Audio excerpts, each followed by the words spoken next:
suasana berbeda menyelimuti Pendopo Lou Bepekat, Kabupaten Pasir. Rabu, 11 Maret 2026, Bupati Pasir Dr. Fahmi Fadli bersama jajaran Forum Koordinasi Pimpinan Daerah atau Forkopimda menggelar rapat koordinasi komprehensif. Bukan sekadar rapat rutin, pertemuan ini membedah 3 isu krusial yang tengah menjadi sorotan masyarakat. Nasib pemilihan kepala desa, ancaman buaya yang meresahkan, hingga strategi pengamanan pangan jelang Idul Fitri 1447 Hijriah. Isu pertama yang mengemuka adalah penundaan pemilihan kepala desa. Keputusan ini diambil sebagai tindak lanjut atas disahkannya Undang-Undang Nomor 3 Tahun 2024. Selain faktor regulasi, keterbatasan anggaran di 6 kecamatan serta belum tersedianya bantuan keuangan bagi 15 desa menjadi alasan efisiensi yang tak bisa dihindari.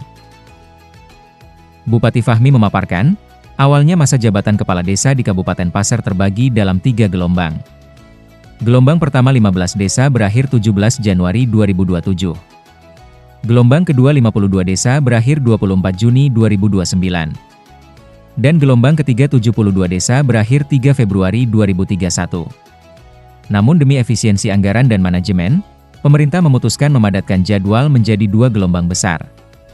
Gelombang I akan digelar serentak untuk 67 desa yang masa jabatannya berakhir di tahun 2027 dan 2029. Sementara gelombang 2 dilaksanakan tahun 2031 untuk 72 desa sisanya. Bupati Fahmi tak ingin isu ini menjadi bola liar. Instruksi tegas pun dilayangkan kepada perangkat daerah.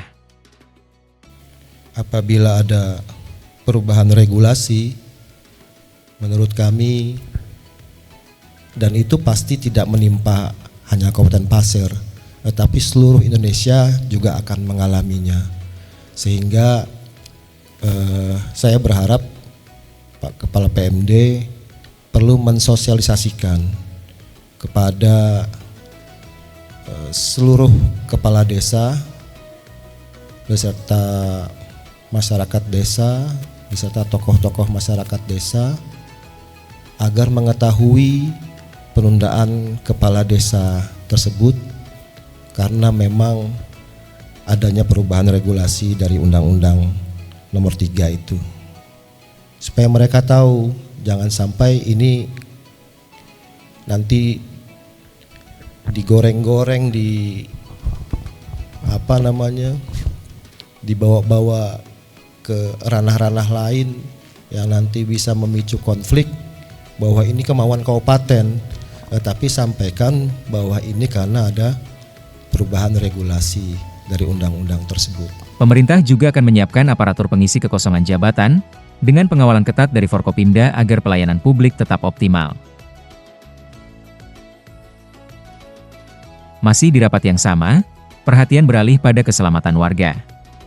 Rentetan serangan buaya yang kembali marak menjadi prioritas utama.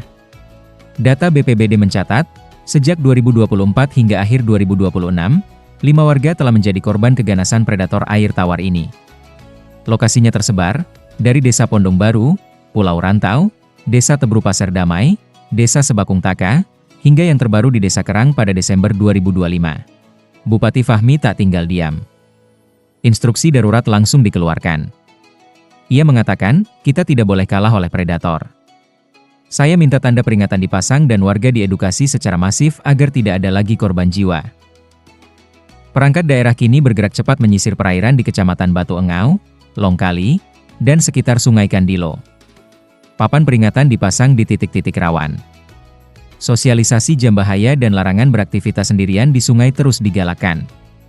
Masyarakat diminta segera melapor ke RT, kantor desa, atau call center 112 jika melihat buaya mendekati pemukiman. Di tengah bayang-bayang lonjakan harga jelang Lebaran, Bupati Fahmi memaparkan strategi ekonomi yang tak kalah penting. Kabupaten Pasir disebutnya kini telah berhasil memproduksi telur dan daging ayam secara mandiri. Stok telur bahkan disebut melebihi kebutuhan lokal. Meski stok protein aman, cabai dan bawang menjadi target pengawasan ketat. Pemerintah akan segera menggelar operasi pasar. Untuk jangka panjang, pembangunan kawasan pertanian terpadu di Tahuralati Petangis dipercepat, diiringi gerakan menanam cabai massal bagi warga desa. Bupati Fahmi juga memperingatkan para pedagang agar tak melakukan penimbunan. Masyarakat diminta tak perlu panik buying dan segera melapor jika menemukan kejanggalan harga. Usai membedah 3 isu strategis, Rangkaian rakor ditutup dengan kebersamaan yang hangat. Bupati, Wakil Bupati Haji Ikhwan Antasari, unsur Forkopimda, para kepala perangkat daerah, dan camat melaksanakan buka puasa bersama dan sholat maghrib berjamaah. Sebuah penegasan bahwa di balik setiap kebijakan, ada sinergi dan doa untuk kemajuan Pasir yang lebih baik.